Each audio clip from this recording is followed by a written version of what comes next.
défricheurs. La voie des possibles.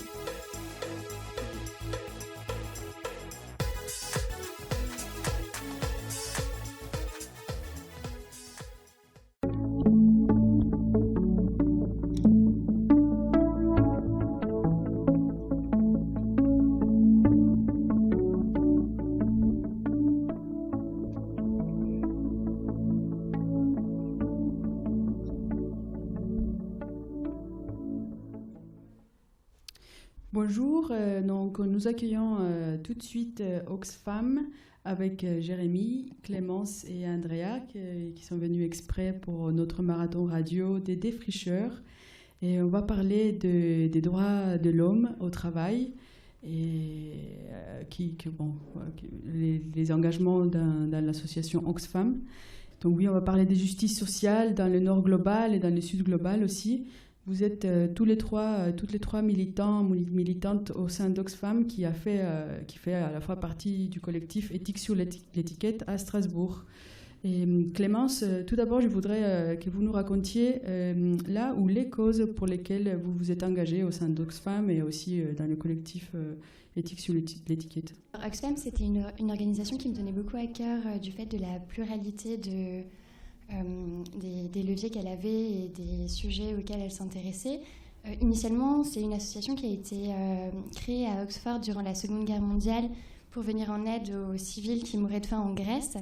C'est devenu une confédération internationale en 1995 qui maintenant regroupe 19 affiliés à travers le monde.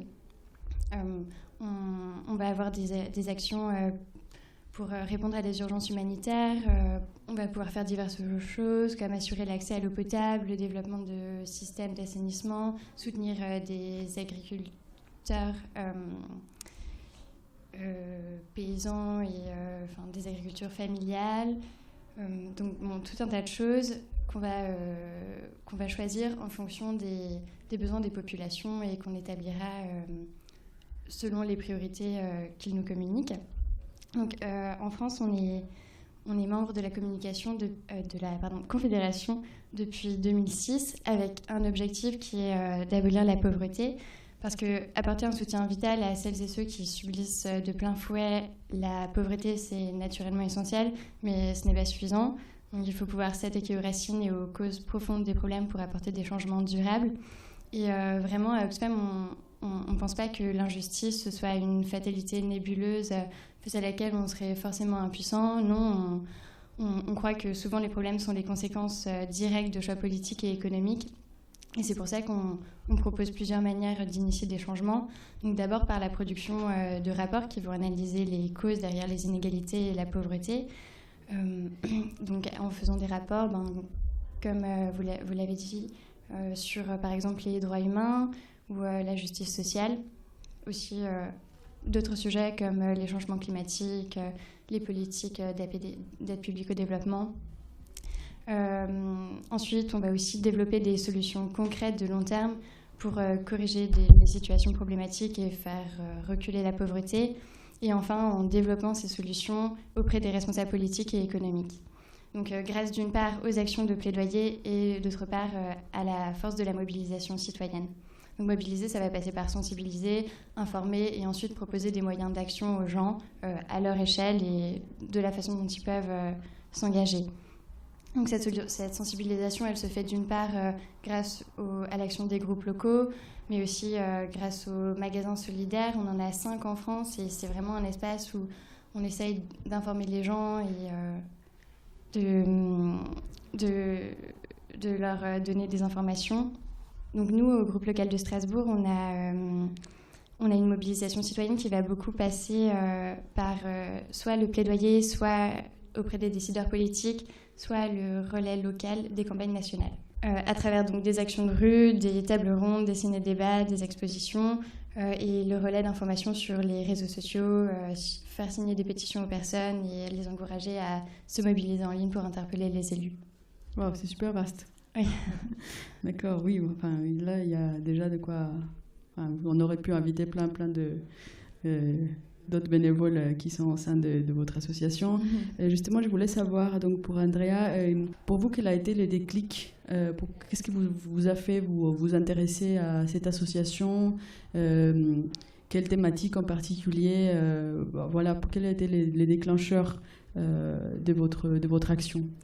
Alors moi, j'ai vécu en fait 5 années en Afrique et je pense que ça m'a vraiment permis de comprendre à quel point ce qui se passe chez nous a un impact à l'étranger.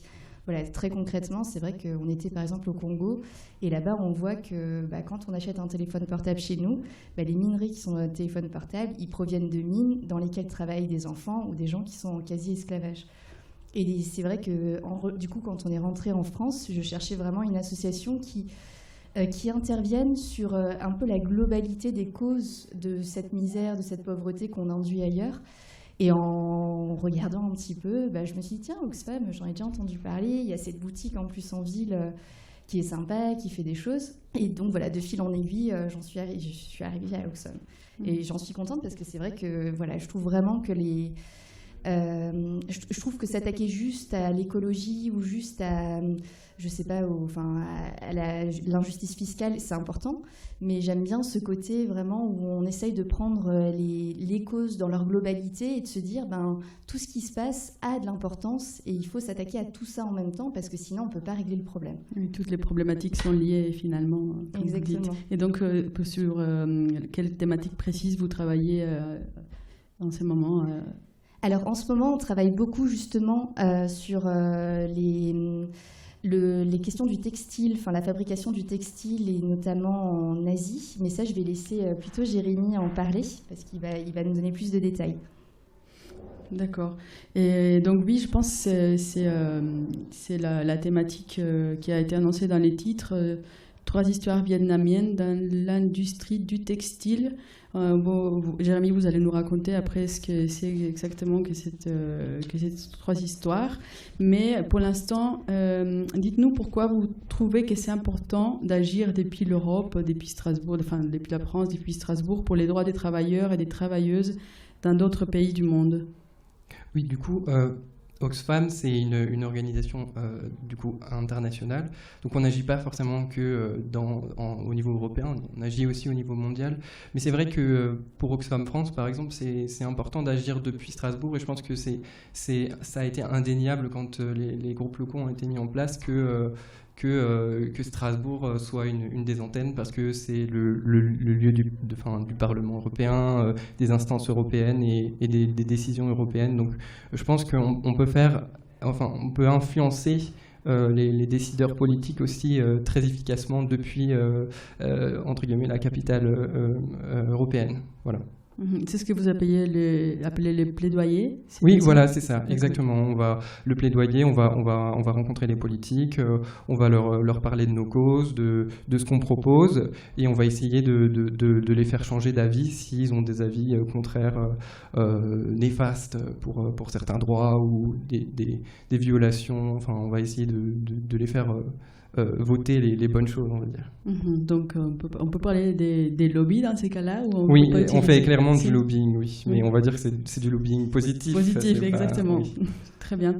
Et donc oui, pour la deuxième question, pourquoi il vous semble, vous, en tant que Jérémy, d'agir pour les droits des travailleurs et des travailleuses au Vietnam, par exemple, ou ça peut être au Cambodge, ou en Inde, au Pérou, voilà. D'abord, ça me tient à cœur personnellement parce que j'ai toujours été extrêmement sensible à la souffrance des autres. Et je pense qu'aujourd'hui, on est dans un monde où tout est dissimulé, tout est caché. Et j'aime bien Oxfam parce que justement, elle va essayer de dénoncer et de dire aux gens, mais en fait, vous avez un pouvoir et vous pouvez le reprendre, ce pouvoir, parce qu'on vous l'a volé. Et c'est pour ça que je trouve qu'Oxfam, c'est une belle association. Et donc, quel genre de pouvoir tu as retrouvé le pouvoir de dire quelque chose, de me dire, je par ma consommation déjà, ou en allant dans la rue, en parlant à des gens, on peut initier des choses qui peuvent faire changer les choses. Donc, voilà, c'est pas rien. Bien sûr. Et donc, je ne sais pas, quelqu'un d'entre vous qui peut me dire peut-être s'il a déjà ou elle a déjà imaginé à d'autres solutions autres que que les plaidoyers ou passer par Oxfam pour amener en parallèle face à la surconsommation, justement? Alors, nous, on a, à titre personnel, déjà, on a changé nos habitudes à nous. Donc, c'est vrai que dans ma famille, mon mari, mes enfants et moi, on essaie vraiment de moins consommer, d'acheter nos vêtements, par exemple, dans des friperies ou dans des magasins d'occasion. On achète beaucoup de choses sur Le Bon Coin aussi. Tout ce qui concerne aussi un peu le zéro déchet. C'est vrai qu'on va pas mal dans les magasins où on peut acheter sans emballage. Voilà, ça c'est ce qu'on fait à titre personnel. Voilà, et c'est vrai que tout ça, ça s'inscrit un peu dans la lignée de la slow fashion. Le but étant vraiment de ne plus consommer du jetable.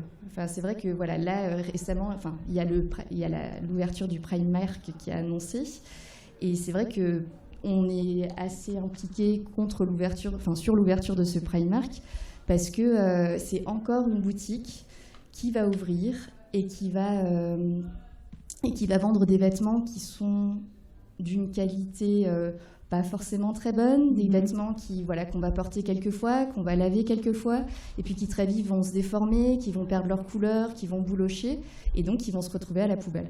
Et donc ça, on est vraiment contre ça, parce que ces vêtements, ils sont fabriqués, ils demandent... ils demandent la production d'un certain nombre d'ingrédients. Il faut du coton, il faut de l'encre, il faut tout un tas de choses. Ensuite, ils sont fabriqués par des personnes dans des conditions qui ne sont pas bonnes. Et enfin, ils sont acheminés jusqu'à nous, pareil, dans des conditions qui consomment beaucoup d'énergie. Quand on consomme un pull qu'on a acheté chez Primark, on a créé plein de mauvaises conditions de travail en amont. Voilà. Et ces vêtements-là, ils vont se retrouver ensuite dans des déchetteries où on va pas pouvoir vraiment les valoriser puisqu'ils ne sont pas de bonne qualité. Voilà. Oui, peut-être revenir, tu parlais de slow fashion, peut-être revenir sur la définition de slow fashion pour que les gens sachent ce que c'est. En fait, ça réfère à des collections de vêtements qui ont une durée de vie supérieure à une saison. C'est-à-dire qu'il y a une mode qui fonctionne aujourd'hui dans la plupart des grands magasins. La mode, c'est une saison, et puis après, c'est entre guillemets démodé. C'est déjà ça, mais c'est aussi la possibilité de, ce que tu disais, accorder à l'acheteur de conserver ses vêtements dans le temps, et pour ça, ça doit être fait avec des matériaux soit bruts ou des matériaux de qualité, et des techniques aussi de production et d'approvisionnement qui sont respectueuses de l'environnement. On a aussi tout ce qui est le volet sur le respect des conditions de travail, donc un travail décent, une priorité à la qualité sur la quantité. Voilà, c'est ce qui définit vraiment la slow fashion. Après, du coup, par rapport à nos implications dans la slow fashion, c'est vraiment peut-être le moment de parler de notre exposition. C'est une exposition qui s'inscrit justement pour dénoncer la fast fashion et en même temps on va promouvoir la slow fashion. Donc la fast fashion, c'est l'inverse, c'est le prêt à jeter, c'est vous achetez, vous jetez, c'est pas de qualité.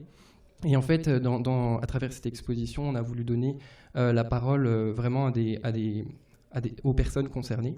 Et on a choisi l'histoire de 3 femmes parce que dans le milieu du textile, c'est un milieu où majoritairement les femmes travaillent. C'est le gros des salariés. Et du coup, elles sont nécessairement beaucoup plus touchées par les violations parce que c'est elles qui constituent la totalité, presque la totalité des salariés. Et du coup visibiliser un peu la condition des femmes dans ces industries-là. Et en fait, ça s'inscrit aussi dans une dénonciation de l'audit social de conformité qui a peine justement à dénoncer, à faire ressortir ces problèmes. Vous avez par exemple le rapport l'écran de fumée de la mode produit par H-Act qui vise à mettre en lumière les violations des droits du travail dans les filières d'approvisionnement du textile et en fait à travers la critique de l'audit social. Donc là par exemple, à titre anecdotique, vous avez l'histoire du Rana Plaza, qui est un immeuble de... En fait, c'est passé au Bangladesh en 2013. C'est un immeuble qui s'est effondré et qui a fait plus de 1100 morts. Et en fait, c'était le fournisseur de 29 grandes marques comme Carrefour, Auchan, Primark, Camaïeu. Voilà. Du coup, c'est pour ça aussi qu'on a fait cette exposition. C'est pour pointer ce genre de problème et ce genre de limites. Parce que l'audit social, à la base, est fait pour dénoncer et mettre en avant, mettre en lumière ces violations. Et clairement, on voit pas mal de limites comme de la fraude, une faible détection des violations des libertés syndicales ou des problèmes de santé et de sécurité au travail. Un manque d'implication par rapport aux travailleurs et aux travailleuses dans ces audits sociaux.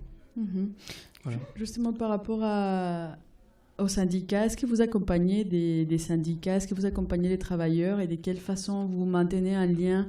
Comment est-ce que vraiment, est-ce qu'il y a vraiment est-ce que vous tissez vraiment des liens avec ces gens-là? Vous les faites venir peut-être pour parler de ça? Enfin, là, vous parlez de l'expo photo. Enfin, c'est une expo photo, c'est ça? Oui, en fait, c'est une expo photo sur l'histoire de trois Vietnamiennes qui s'appellent Lan, Phu et Tam.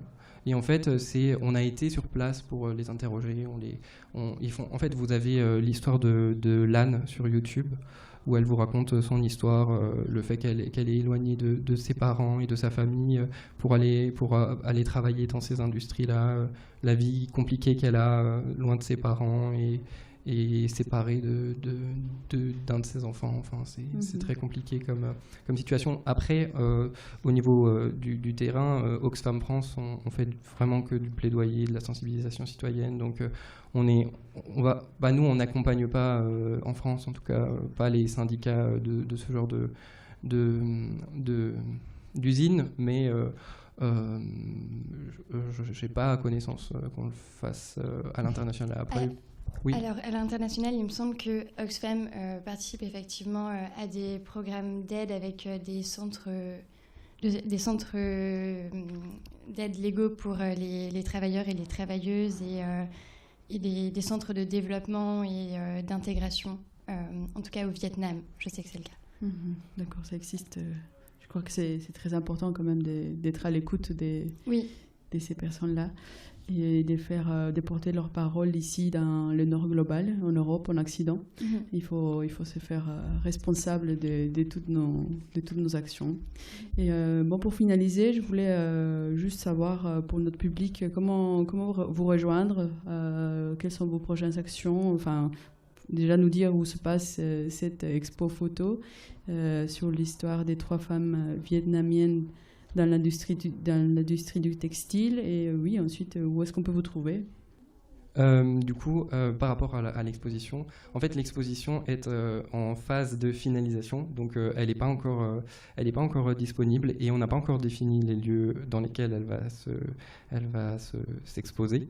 Donc, si nos 2 auditeurs ont, une proposition à nous faire, on est tout oui. Sinon, on a une page Facebook du magasin et une page Facebook pour le groupe local, et on a une adresse mail, vous pouvez nous contacter, strasbourg@oxfamfrance.org. Voilà. Ok, super, c'était super de vous avoir ici à notre marathon radio des défricheurs pour cette journée riche en expérience et en inspiration, je pense. J'espère que nos auditeurs et nos auditrices vont bientôt vous rejoindre pour continuer à militer et porter les voix des personnes qui sont de l'autre côté du monde. Mais voilà, ça arrive. Maintenant, les technologies, ça le permet. Et voilà, de tisser des liens solides entre humains. Et voilà, je pense qu'on va y arriver. Et merci encore une fois. Merci beaucoup. Merci.